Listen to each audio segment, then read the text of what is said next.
سلامونه ونیکې هیلې افغانان ورونو څنګه تاسو معلومات چې نن په کابل کې د پخواني رئیس جمهور د امن د سولې د یووالي د ترقۍ او د ډورنلیان شهید ډاکټر صاحب نجیب 40 کلنه سالګرا ونمانځل شوه. د ټولو افغانانو ته مبارکي وایم، خپلو ځوانانو ته او دې بنډار ته چې څوک راغلي وو، لالي صاحب ته، ایوبي صاحب ته، ټولو مشران چې راغلي وو، افرین شو په تاسې شه. تاسې نن په میلیونهاو ځوانانو زړونه وګټل، ځکه چې تاسې نن وښوده چې تاسې د وطن رښتونکي بچي یاستئ. او زه دا میسج هغه خلکو ته وړاندې کوم چې هغه ورځ د ډاکټر صاحب نجیب په خلاف راووتې چې سالګرا دې ونه شي، نو تاسې ته شرم پکار دی، سر ټیټ کړئ، د شرم نه سر ټیټ کړئ. تاسې ډېرې به دا د کمونستۍ او د خلقي خبرې به وکئ، دا اوس دا خبرې کم پیدا نه لري، ځکه کمونستي په مسکو کې نشته. خو موږ تاسې ته ویو چې تاسې به د چا سالګرا مانځئ، تاسې لاړ شئ د ضیاء الحق سالګرا ونمانځئ، په کابل کې ومانځئ که په اردي کې مانځئ، ځکه چې افغانستان یې وران کړی. تاسې لاړ شئ د نصر الله بابر سالګرا ونمانځئ، ځکه چې افغانستان یې وران کړی. تاسې راشئ د کرنل امام سالګرا ونمانځئ چې په 1915 کې د داود خان په خلاف تا ته ټوپک درکړی و، هغه ونمانځه. ته لاړ شه د حمید ګل سالګرا ونمانځه چې د افغانستان نه 5مه صوبه جوړوله او په 1480 کې په سمرخیلو کې جنګ شروع کړ د پاکستان پوځ. ستاسې په کورونو کې اوس هم د ضیاء الحق حقونه دي، ستاسې په کورونو کې اوس هم د پاکستان بیرغونه دي. ستاسې یو شی موږ ته نه دی پکار، ځکه چې تاسې همیشه د جنګ خبرې کوئ، همیشه د ورانۍ خبرې کوئ، همیشه د منافقت خبرې کوئ. دا کمونست او دا پلانې د بیسانې دغه د یو سپین ږیري عکس ما لګولی، دغه هم نن دې پروګرام ته راغلی د ډاکټر صاحب نجیب پروګرام ته. ایا دا کمونست دی؟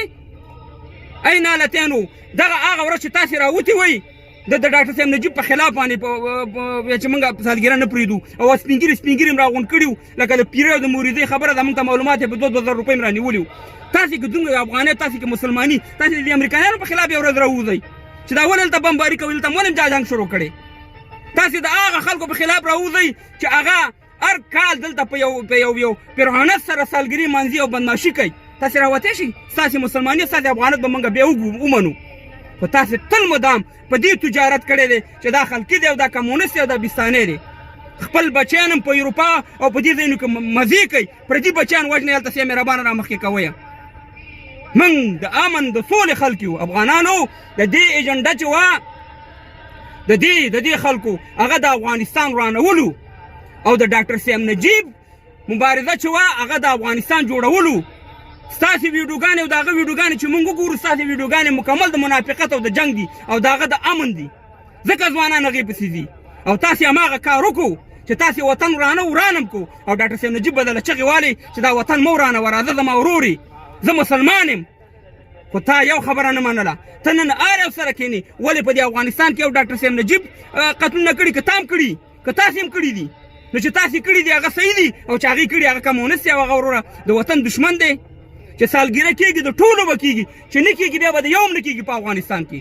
او موږ ځوانان به انشاءالله هر کال د دې نه بیا ښه منځو او ستاسې د کس نه منځو، ځکه تاسې موږ مجبوره کړو، ځکه ستاسې منافقت ورځ په ورځ همداسې زیاتېږي. تاسې یو ورځ موږ ته د سولې د امن د یووالي خبره ونه کړه. همیشه زموږ د ځوانانو زړونه اچوئ، همیشه په پردۍ ایجنډه باندې کار کوئ.